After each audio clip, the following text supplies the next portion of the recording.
Good evening. My name is Bob Niehaus. I'm a longtime SSP board member and sponsor. I'm here tonight to introduce Alicka Ampry-Samuel as our SSP graduate speaker. I'm sorry I can't be here in person, but I'll do the best I can virtually. Alicka graduated from St. Michael's in 1994, and her sponsors, Doreen and Katie Shaw, are with us tonight. Doreen introduced me to Alicka in 2018 at a fundraising dinner for CAMFED. I sat next to Alicka and had a great discussion about the SSP program, what it had done for her, and what she had gone on to do with her life. And I was frankly blown away by everything she'd accomplished. After graduating from St. Michael's Academy, Alicka went on to get a bachelor's degree from North Carolina A&T University, and then went on to get a law degree from the City University of New York. After graduating from law school, Alicka began work as a chief of staff to an assembly member for the New York State Assembly, and did an effective job before deciding to run for city council. In 2017, Alicka was elected to the New York City Council, representing District 41 from East Brooklyn, which has some of the highest proportion of residents living in public housing in the entire United States. While on the city council, Alicka chaired the New York Public Housing Committee, which oversaw the New York City Housing Authority to ensure the best possible delivery of services for her constituents. In January 2022, President Biden appointed Alicka to the Housing and Urban Development Region 2 Administrator. As the regional administrator, Alicka oversaw the HUD offices throughout the region and also liaisoned with the mayors and the governors. Alicka's outstanding record of achievement in public service is everything we try to accomplish at SSP. We try to empower, we try to uplift, and we try to get our graduates to reach for higher positions, all of which Alicka has accomplished. It is my pleasure to introduce Alicka to you tonight. Wow. What a crowd. Good evening, everyone. So before I begin, I want to just take a moment to recognize someone very special in my life who's here with me tonight, and that's my husband, Kalanji, of 25 years. Who has served this great nation as a United States diplomat, and he's just been the rock throughout my entire journey. So I just wanted to recognize my husband. And we just returned from California this week. We were visiting with our son out in California, who is a creative writing major at Chapman University. And watching our son pursue his dreams reminds me of why gatherings like this matter. And it's because you invest in a young person's potential means that you are helping to shape their future, and you're helping to make a difference in families. And even for me, that's helping me now raise a future writer. And so that's why we're here. But I can't even begin to describe the feeling that I had when I was asked to speak at this dinner tonight. Just so many emotions came over me, because 35 years ago, I was just a kid growing up in public housing in the Brownsville section of Brooklyn, and I was raised by a hardworking mother who gave everything she had to keep our small family together. And one day, a social worker came and handed us this application for the SSP program. And we filled it out together, not really understanding what it would lead to, but we were praying that it might offer me a way out of our situation, a way out of just poverty and what we were going through at that time. And it allowed me to have just a glimpse of what would it be like to have something better. And life was crazy during the 80s and the early 90s. My little dysfunctional family was not immune from any of the craziness growing up in Brownsville. And before SSP came into my world, I remember days of just coming home from school with my brother Dion, who's also in the audience. He would try his best to look out for me and to shelter my eyes from things that a child just should not see. And on one particular day, and I want to share this with you all, on one particular day we came home from school and my father was passed out on the floor of an apparent drug overdose. And surrounding my father's body was all of the things that you can think of. It was a syringe, it was a spoon and aluminum foil. And I remember it like it was yesterday. That's a vision that you will never, ever forget.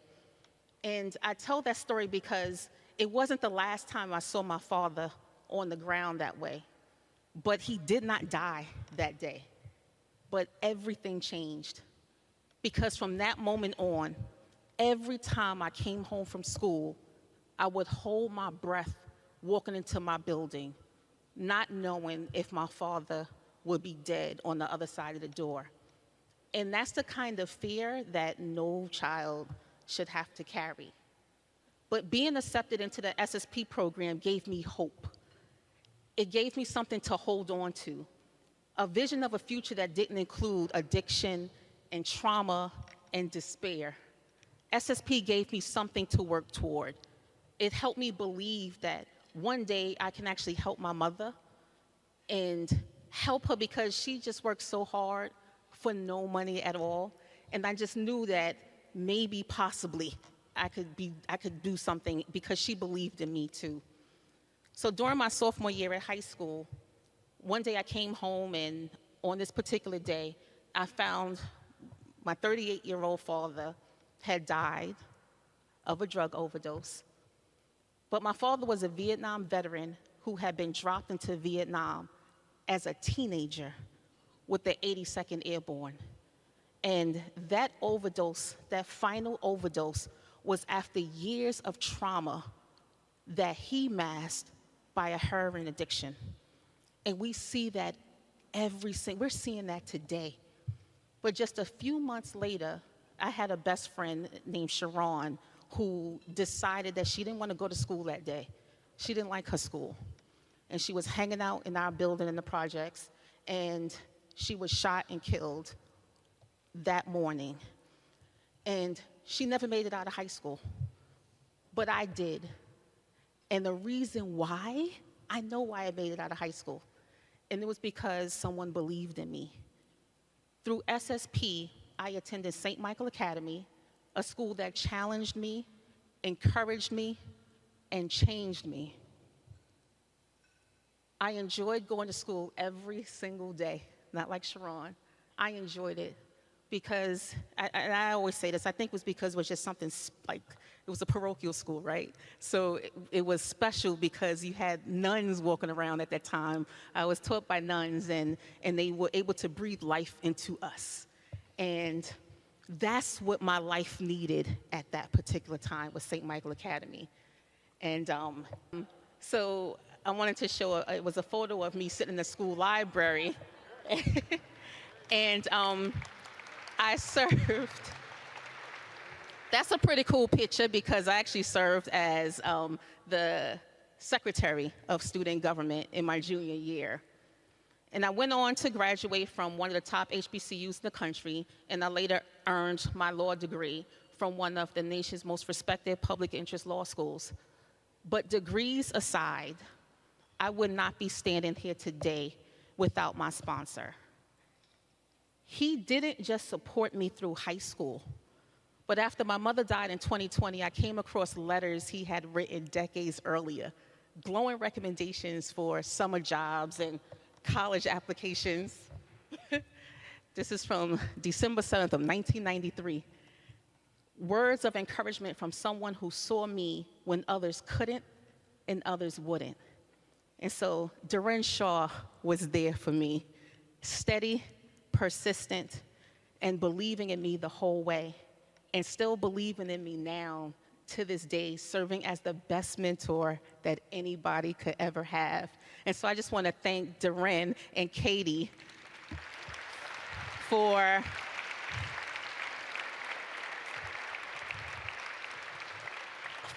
pouring into me, into my family, and now my son.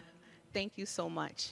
So that little girl, the one who used to come home scared, unsure of what she would find, never dreamed that she would one day be sworn in as a member of the New York City Council, representing her very community where she came from.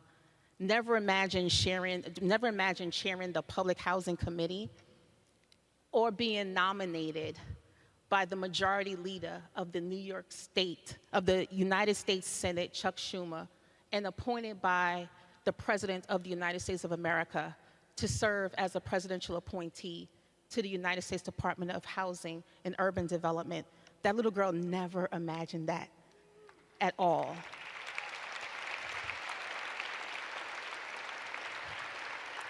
But that is why we are here tonight. That is why we are all here, to help others dream bigger dreams, or simply to help others learn how to dream. So before I leave you tonight, I want to share something that my mom taught me and reminded me while she was transitioning from terminal cancer at 65. Something that transcends politics, transcends religions, and transcends even geography. Across every faith tradition, in the Bible, in the Torah, in the Quran, and in teachings of Buddha, there is a golden thread that binds us all together. It is to call to love our neighbors as we love ourselves. The Bible says it plainly, love your neighbor as yourself. The Torah commands, you shall love your neighbor as yourself. And the Quran teaches, no, none of you truly believes until he loves for his brother what he loves for himself. And the Buddha reminds us, consider others as yourselves. Across every sacred text, every moral code, the message is the same. We are indeed our brothers and sisters' keepers. And so tonight, I am reminded that SSP didn't invest in my education. SSP invested in my humanity. SSP believed that I was worthy of being seen, supported, and loved. And every young person in this room, every young person in this program deserves to feel that same way. We are living in turbulent times, politically divided, economically uncertain, and spiritually tested. But no matter where you worship, or even if you worship at all, we all know this truth, that generosity is love in action, and giving is justice in motion. And investing in these young scholars, our future, is how we build a kind of world that every sacred text dreams of. So I leave you tonight with both deep gratitude for believing in me, thank you, and a simple challenge. I want everyone in this room to give boldly, love deeply, and remember that when you lift a young person, you don't just change their life, you change generations. So let's continue to transform heartaches into hope and purpose into power together. Thank you so much, everyone.